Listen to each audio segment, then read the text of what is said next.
Hello everyone, कैसे हैं आप लोग। तो कल हमारी इंट्रोडक्टरी वीडियो हो चुकी है। अब हम आज पहले तो हम भारतीय संविधान से चालू कर रहे हैं आज की क्लास। इसमें मैं पहली क्लास में पार्ट 1 कवर करूंगा और पार्ट 1 में आपके जो जो चीज़ें इम्पॉर्टेंट हैं, जहाँ से क्वेश्चन बन सकते हैं, वो सारी चीज़ें कवर की जाएंगी इसमें। और इससे बाहर आपको कुछ पढ़ना भी नहीं है, आपको कोई किताब की ज़रूरत या फिर कहीं और कोचिंग लेक्चर की ज़रूरत नहीं पड़ेगी। यू जस्ट वांटेड टू, आप जाइए, क्वेश्चन उठाइए, पार्ट 1 से कोई भी क्वेश्चन मिल रहा है इसी के अंदर से ही आएगा। जाइए, टिक करिए, यहाँ पढ़िए, कॉन्सेप्ट समझिए, और ये आपको दोबारा पढ़नी भी नहीं पड़ेगी। एक बार आप वीडियो लेक्चर देखिए, उसी को 10 बार चेक कर लीजिएगा, फिर आपको सारी चीज़ें रट जाएंगी। अब संविधान की बात करें तो जैसे संविधान होता है तो संविधान देश को चलाने के लिए होता है। वैसे ही आप मान लीजिए कि जब सीआरपीसी, आईपीसी, तो जब आप कोई गलत काम करते हैं, क्रिमिनल एक्टिविटी करते हैं, तो उस पर आईपीसी आपके ऊपर लगती है। और लेकिन उस चीज़ को कैसे हम सही चलाएं, इसलिए हम संविधान लिखा गया कि एक देश की एक रणनीति होनी चाहिए जिस हिसाब से हमें इस समाज को, इस देश को एकजुट होकर चलाना है, इसलिए संविधान लिखा गया। अब संविधान को आपको भी पता होगा, बहुत लोगों से अडॉप्ट किया गया है, बहुत सारी कंट्रीज से अडॉप्ट किया गया है। अब उसकी हिस्ट्री में अगर हम जाएंगे तो शायद आप लोगों को इतना डीप जाने की जरूरत नहीं है कि हमने संविधान क्यों बनाना चालू किया, 1935 में हमने BN राव को अध्यक्षता दी, तब से बनना चालू हुआ, तो उतना डीप शायद आप लोगों को क्वेश्चंस आएंगे नहीं। हमारे बेसिक क्वेश्चंस यहीं से आएंगे कि आप बताइए आर्टिकल 1 में क्या है, आर्टिकल 2 में क्या है, तो हम बड़ी जल्दी करने का, कवर करने की कोशिश करेंगे, जिससे आपका सिलेबस भी कंप्लीट हो जाए और जो क्वेश्चंस आ रहे हैं वहाँ से आंसर्स भी आप प्रोवाइड कर सको, आप टिक कर सको। तो भारतीय संविधान में सबसे पहली चीज क्वेश्चन बन सकता है यहाँ से, कितने पार्ट हैं। तो हमारे पास टोटल 22 पार्ट है। अगर वो क्वेश्चन डायरेक्ट ऐसे कर रहा है कि कितने पार्ट हैं, तो आप 22 लगाओगे। लेकिन अगर वो कह रहा है कि आफ्टर अमेंडमेंट्स, और वो कैसे हुए, क्योंकि कहीं कहीं पे 22A, 17A, 1A इस तरह से मिलेगा, तो हमारे टोटल 25 पार्ट है। लेकिन हमारे बेस में हमने 22 पार्ट ही रखे हैं और वो 22 ही है, 22 से बढ़े नहीं है।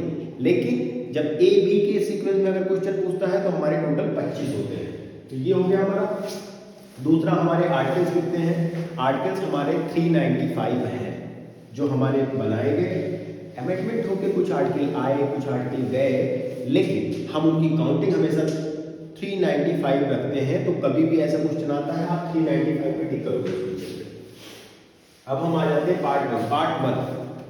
पार्ट 1 हमारा क्या कहता है। अच्छा, पार्ट और अनुसूची एक चीज है। अनुसूची हमारी 12 है, हम ये भी लिख देते हैं यहाँ पे, स्केड्यूल 12 है। पहले 8 थे, 4 और जोड़े गए तो टोटल 12 हो गए, और हमारे पार्ट 22। ठीक है, पहले 8 अब 12, पहले 8 अब 12, ये हो गया। तो पहले पार्ट में आ जाते हैं। पहला पार्ट हमारा कुछ नहीं कहता है। पहला पार्ट की डिफिनेशन ये कहती है, the union and it's territory. और अगर हम बेसिक सोचे तो ये इस पार्ट के अलावा क्या पार्ट हो सकता था, कुछ नहीं हो सकता था। पहले तो हम देश की बात करेंगे ना, तो पहले देश की बात करेंगे तो यही बात करेंगे कि भाई पहले देश होना तो चाहिए, उसके बाद उसमें रूल्स एंड रेगुलेशंस लगते हैं। तो पहले पार्ट की डेफिनेशन कहती है, the union and it's territory. Union में भी आप लोगों को बहुत सारी 3 चीजें आती हैं, 3 कॉन्सेप्ट आते हैं यूनियन में। एक फेडरल होता है, एक यूनियन होता है, एक को फेडरल होता है। अब इन दोनों को अगर हिंदी देखें तो फेडरल का भी मतलब संघ होता है, यूनियन का मतलब भी संघ होता है, और को फेडरल का मतलब होता है परिसंघ। अब इन तीनों में डिफरेंस क्या है। यूनियन, फेडरल एंड को फेडरल, यानी परिसंघ, संघ, संघ, इन तीनों का डिफरेंस जानना जरूरी है। कभी कभी उसमें आ जाता है कि ये बताइए अमेरिका फेडरल है या फेडरल है, को फेडरल है या यूनियन है, या इंडिया क्या है। इंडिया एक तरह से यूनियन ऑफ स्टेट्स लिखा गया है, लेकिन इंडिया क्वाजी फेडरल है। अगर ऐसा क्वेश्चन आता है तो क्वाजी फेडरल, ना हम पूरी तरह से यूनियन है, ना हम पूरी तरह से फेडरल है, ना हम पूरी तरह से को फेडरल है। तो हम क्वाजी फेडरल हैं, हम आधा आधा सब कुछ है। कैसे? फेडरल और यूनियन में अंतर बताता हूँ पहले। ये दोनों संघ में डिफरेंस बस इतना है, जैसे अमेरिका है वो फेडरल है, क्यों? क्योंकि उसके पास भी स्टेट्स हैं, लेकिन वो स्टेट्स इंडिपेंडेंट चलते हैं, सेंट्रल अथॉरिटी उसमें बड़ी पावर नहीं रखती है। पर हमारे यहाँ हम यूनियन ऑफ स्टेट्स हैं, मतलब स्टेट जितने हैं उनका यूनियन करके हमने एक देश बनाया है। उनके यहाँ देश आपके साथ भी जुड़े रह सकते हैं, आपसे बाहर भी जा सकते हैं, लेकिन हमारे यहाँ कोई भी स्टेट हमें छोड़ नहीं सकता है। उनके 51 स्टेट्स हैं, तो वो जब तक रहना चाहे यूनाइटेड स्टेट्स ऑफ अमेरिका में तब तक रहेंगे, जिस दिन उनका मन भर गया वो चले जाएंगे। ये एक तरह का वो है कि भाई तुम्हारे साथ रहना चाहते रहेंगे, एक कॉन्ट्रैक्ट है। पर हमारा कॉन्ट्रैक्ट नहीं है, हमारा एक नेशन थ्योरी है, हमारा नेशन एक है। आप हमारे साथ जुड़ेंगे, उसके बाद आप छूट नहीं सकते। ये एक तरह का वो है कि शादी होने के बाद मैं छूट नहीं सकता, कहाँ का हो गया तो हो गया। कहानी यहाँ पे ये डिफरेंस है बस, ठीक है। परिसंघ, जैसे रशिया यूएसएसआर जो टूटा बाद में, वो एक तरह का परिसंघ का एग्जाम्पल था। और इसको बहुत साधारण तरीके से बताएं तो जब घर बनता है, बिल्डिंग बनती है, तो पहले ईंटें की चुनाई की जाती है। पर कभी कभी आपने देखा होगा ईंटें की चुनाई करने से पहले ईंटें रखते हैं, उसके बाद उसके ऊपर सीमेंट लगाते हैं और वो चुनाई करने के लिए उसको जोड़ते हैं। तो जब हमने ऐसे ही रख दिया तो वो परिसंघ है, उसमें हमने क्या कर दिया, ऊपर से सीमेंट लगा दी, मतलब भर दिया, मसाला भर दिया, कर दिया, वो हो गया तुम्हारा संघ, फेडरल। और जैसे ही हमने उसको पलस्तर कर दिया, वो हो गया यूनियन। पलस्तर करने के बाद यूनियन वो नहीं टूटेगा अब भैया, क्योंकि अब उसको तोड़ोगे तो पूरी दीवार टूट जाएगी, मतलब कोलैप्स, पूरा देश कोलैप्स होगा। यहाँ पे क्या हुआ, आपने ऐसे ऐसे बिल्डिंग बनाई, ये ईंटें हैं आपके, इसमें आपने जोड़ा है, अभी भी आप चाहो तो कोई ईंटा निकाल सकते हो, लेकिन जब आपने पलस्तर कर दिया तो ईंटा नहीं निकलेगा, पूरी दीवारें टूटेगी। अब तो ये कहानी हो गई, ये तीनों का डिफरेंस बताने के लिए मैंने एक्सप्लेन किया। अब आ जाते हैं आपके आर्टिकल 1 क्या कहता है भाई। आर्टिकल 1 कहता है भारत, दैट इज इंडिया, ठीक है। इंडिया दैट इज भारत लिखा हुआ है, ठीक है। तो स्लैश मैंने इसलिए लगा दिया है, India bracket that is Bharat is the union of states. अभी आप लोगों ने देखा होगा 2-3 महीने पहले जब अपना G20 हुआ था, तो वहाँ हर जगह भारत लिखा हुआ था, बहुत तगड़ी कंट्रोवर्सी चल रही थी, अरे मोदी जी नाम चेंज करना चाहते हैं, अब तो इंडिया से भारत हो जाएगा। भाई आर्टिकल 1 में सीधा सीधा लिखा हुआ है India that is Bharat. Bharat और इंडिया एक ही चीज है, बस दैट इज भारत लिख दिया है, तो हम दो में से कोई भी ना, मतलब अगर हम हिंदी में लिखते हैं तो भारत ही लिखते हैं और भारत ही बोलते हैं, इंग्लिश में लिखते हैं तो इंडिया लिखते हैं। तो ये दोनों नाम सही है, चाहे हम भारत लिखें चाहे हम इंडिया लिखें। जब हमारा आर्टिकल 1 हमें ये राइट देता है कि मैं भारत बोलूं या इंडिया बोलूं, तो हमारा जो मन करेगा हम वो लिख सकते हैं। तो वो फर्जी की कॉन्ट्रोवर्सी थी, वहां से निकल जाओ। ये चीज आपको यहाँ पे जो छोटी छोटी कॉन्ट्रोवर्सी होती है उसको भी जोड़ के बताएंगे ना, तो रिलेट करेगा ना कहानी कि काहे को कहानी हो रही थी, और वो हम पढ़ेंगे तो वो कहानी रिजॉल्व कैसे करते हैं। हो सकता है इस बार क्वेश्चन आ जाए कि कौन सा आर्टिकल हमें कहता है कि भारत या इंडिया, हम भारत लिख सकते हैं या इंडिया। तो आर्टिकल 1 सीधा टिक मारो, काम खत्म। Article 1A union of states. Article 1B कहता है states are present in schedule 1। Schedule 1 में हमारे स्टेट्स के नाम लिखे हुए हैं सारे, जिसमें 28 स्टेट्स आते हैं, वहां पे शेड्यूल 1 के अंदर लिखे हुए हैं। और स्टेट्स की डिफिनेशन, एक स्टेट की डिफिनेशन यहाँ पे है, एक स्टेट की डिफिनेशन आर्टिकल 12 में है।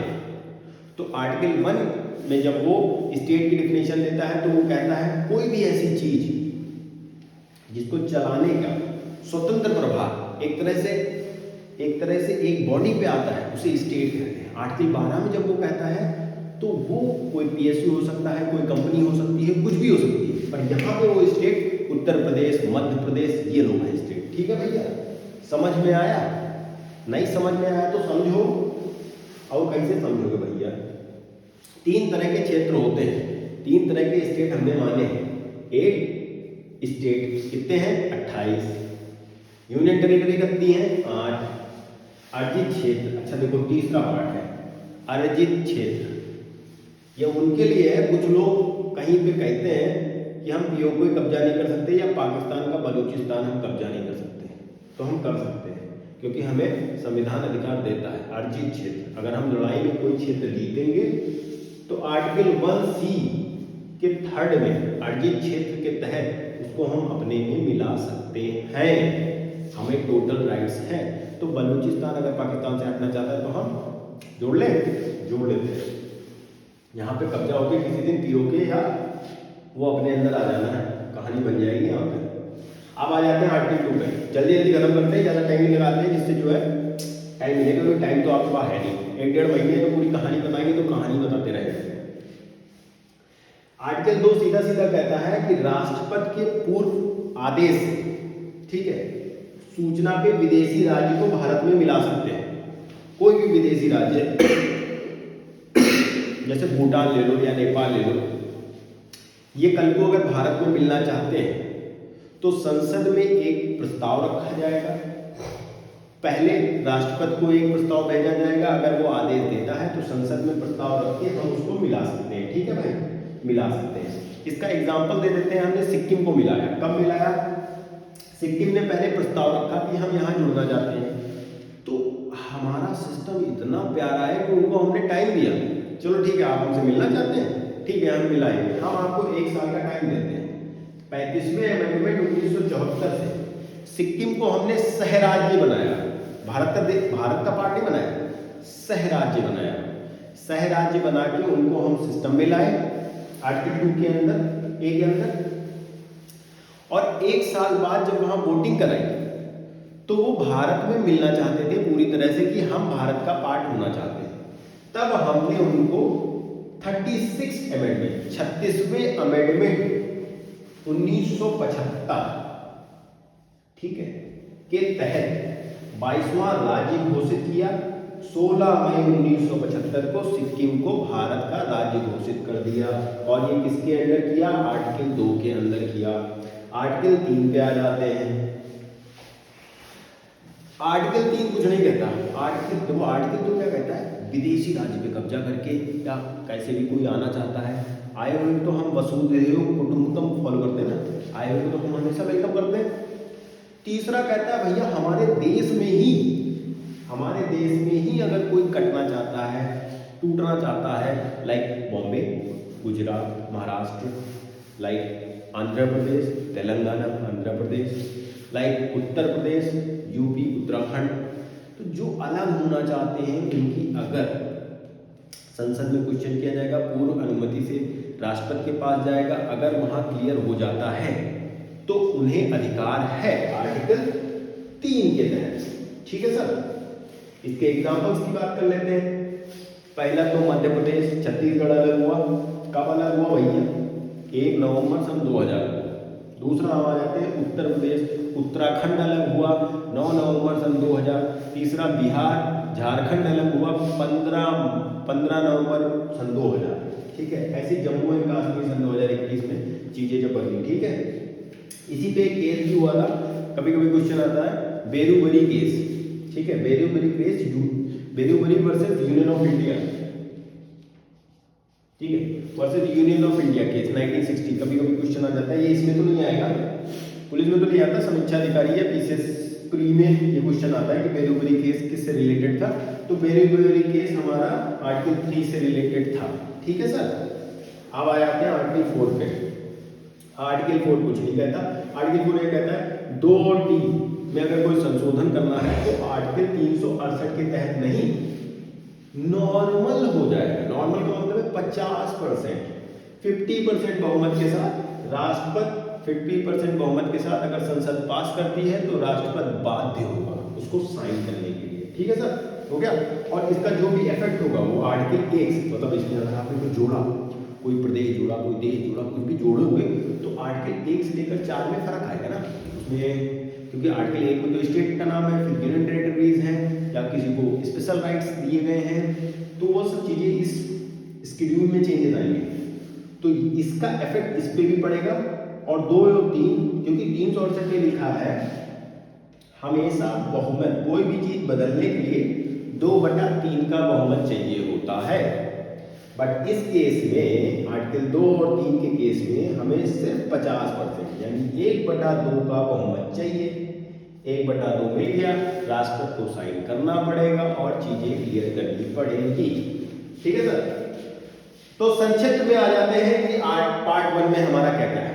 पार्ट 1 में हमारा आर्टिकल 1 कहता है भैया यूनियन होना चाहिए, यानी India that is Bharat is the union of states.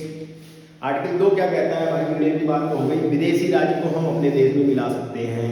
Article 3 कहता है हमारे देश की चीजें, हमारे देश के भी हम सीमाएं बदल सकते हैं, स्टेट्स बदल सकते हैं, स्टेट्स काट सकते हैं। ठीक है सर। उसके बाद हमारा आर्टिकल 4 कहता है साधारण बहुमत से हम चीजें कर सकते हैं, साधारण बहुमत से हम इन चीजों को अमेंडमेंट कर सकते हैं और राष्ट्रपति बात होगा उसमें साइन करने के लिए।